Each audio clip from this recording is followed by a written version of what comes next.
নমস্কাৰ বন্ধু বান্ধৱীসকল কি খবৰ সবৰ আশা কৰোঁ ভালে আছে বুলি আজি আমি আলোচনা কৰিব গৈ আছো ৰেলৱেৰ ভেকেন্সি ৰেলৱেৰ যোনবোৰ আপোনাৰ কন্ট্ৰাকচুৱেল ভেকেন্সি ওলাই বহুতে কমেন্ট কৰি থাকে যে দাদা ৰেলৱেৰ যোনবোৰ কন্ট্ৰাকচুৱেল বা আউটসোৰ্সিং ভেকেন্সি ওলাই সেইবোৰ অলপমান ভেকেন্সিৰ বিষয়ে লৈ আহিব আজি লৈ আহিছো আপোনালোকৰ ভালে এটা পোষ্ট আছে এইটো ভেকেন্সিত সো পাৰ মান দৰমহা বহুত ভাল 25000 মেল ফিমেল দুটাই পাৰিব আৰু পোষ্টিং অসমতে হ'ব গুৱাহাটীত হ'ব ৰেলৱেত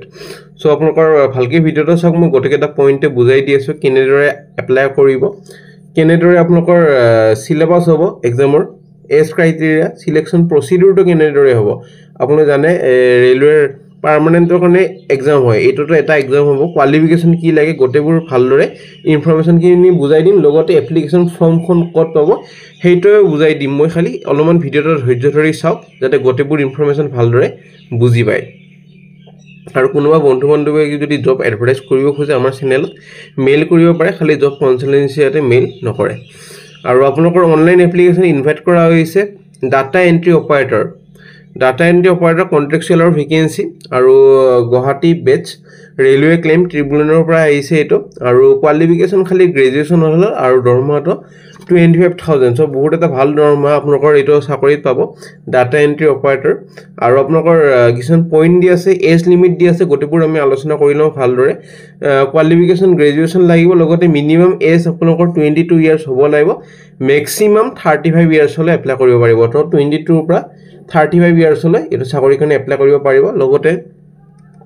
বেসিক নলেজ হ'ব লাগিব ইংলিশ ল্যাঙ্গুৱেজৰ বেসিক নলেজ লগতে কম্পিউটাৰ অলপমান জানিব লাগিব লগতে যাৰ অভিজ্ঞতা আছে হিয়তো খালি প্ৰেফাৰেন্স দিব যদি অভিজ্ঞতা নাই তিতেও পাৰিব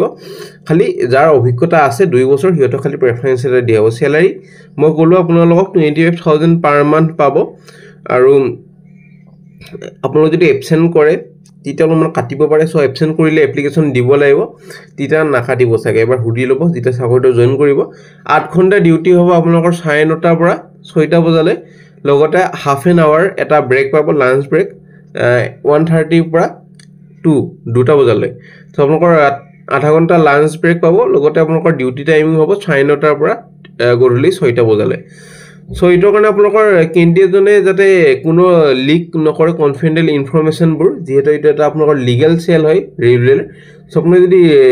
এইটো লিক কৰি দি ইনফৰমেশন একচন হ'ব লিখা আছে আৰু কন্ট্ৰাকচুৱেলটো আপোনালোকৰ হ'ব এনগেজমেন্ট 11 মান্থলৈ আপোনালোকৰ চাকৰি কৰিব লাগিব লগতে যদি ভালদৰে কাম কৰে স্যাটিসফ্যাক্টৰি যদি কাম কৰে তেতিয়ালে কন্ট্ৰাক্টৰ ৰিনিউ হয় আপোনালোকৰ লেন্থটো বাঢ়ি যায় থাকিব চাকৰি কালটো বাঢ়ি যায় থাকিব সো আপোনালোকৰ গটেখিনি পঢ়ি লব এটা পঢ়িলে আপোনালোকৰ তলত দিয়া আছে আপোনালোকৰ কোনো টিএ দিয়ে নেদিয়ে সিলেকশন টেষ্টৰ আহিবৰ কাৰণে নিজৰ খৰচাত আহিব লাগিব সো এইখিনি পঢ়ি লব পাৰে পঢ়িলে তলত এপ্লিকেশন ফৰ্মৰ লগতে গটেবোৰ ইনফৰমেশন পাব আৰু যাক শৰ্টলিস্টেড কৰা হয় নিজৰ মোবাইল নাম্বাৰত মেছেজ এটা পাই যাব বা ইমেইলৰ থ্ৰু দি আপোনালোকক সিলেকশন টেষ্টৰ কাৰণে মাতিব আৰু ডেটটো ফিক্স কৰা হ'ব ইন ডিউ কোৰ্স মানে জলদি যোনটো সিলেকশন ডেট বা ইন্টাৰভিউ বা ৰিটেন এক্সাম ডেট হেটো জলদি আপোনালোকক যোনজনে শৰ্টলিস্টেড হয় হিয়ৰক জনোৱা হ'ব সবকে তো নামাতে কিছুমান আপোনালোক শৰ্টলিস্টেড কৰি হে ইন্টাৰভিউ কাৰণে মাতিব কেন্ডিডেটজনে অৰিজিনাল টেষ্টিমনি লগতে গোটে ডকুমেন্ট লৈ যাব লাগিব ফিজিক্যাল যেটা ভেৰিফিকেশনৰ কাৰণে যায় তিতে এইবোৰ ডকুমেন্ট লৈ যাব লাগিব সো উইলিং কেন্ডিডেটবোৰে আপোনালোকৰ নিজৰ ৰিজিউমিখন বা টেষ্টিমনিয়েলখন আৰু এপ্লিকেশন ফৰ্মখন মই তলত দি দিছো হেখন এপ্লিকেশন ফৰ্মখন আপোনালোকৰ প্ৰিন্টাৰৰ দোকানত যায় প্ৰিন্ট কৰি লয় ফৰ্মখন ফিল আপ কৰি এটো ইমেইল পঠাই দিব লাগিব মই দেখাই দি আছো এপ্লিকেশন ফৰ্মখন ক্লিক কৰিলে আপোনালোকৰ এটো অলপমান আহি যাব এডভান্স কৰি দিব প্ৰসিড টু এটো www. তাৰপিছত ডাউনলোড কৰি লব ডাউনলোড কৰাৰ পিছত আপোনালোকৰ ফৰ্মখন আহি যাব ৰেলৱে ক্লেইমছ ট্ৰিবিউনেল গুৱাহাটী বেচ ষ্টেচন ৰোড গুৱাহাটী সো এটা আপোনালোক চাই লব পাৰে গটেবোৰ ইনফৰমেশন দিয়া আছে ডাটা এন্ট্ৰি অপাৰেটৰৰ দৰমহা লগতে লাষ্ট ডেট গটেবোৰ দিয়া আছে মই এইবোৰ আপোনাক বুজাই দিলো আপুনি যদি নিজেও চাব খুজে চাই লব পাৰে গটেবোৰ ইনফৰমেশন দিয়া আছে এতে আৰু তলত আপোনালোকৰ এপ্লিকেশন ফৰ্মখন পাই যাব সেই ফৰ্মখন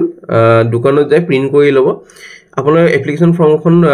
পঠাব লাগিব to the additional register railway claims tribunal Guwahati বেছ ষ্টেচন ৰোড গুৱাহাটী সো এটা পাছপোৰ্ট সাইজ ফটোখন লগাই দিব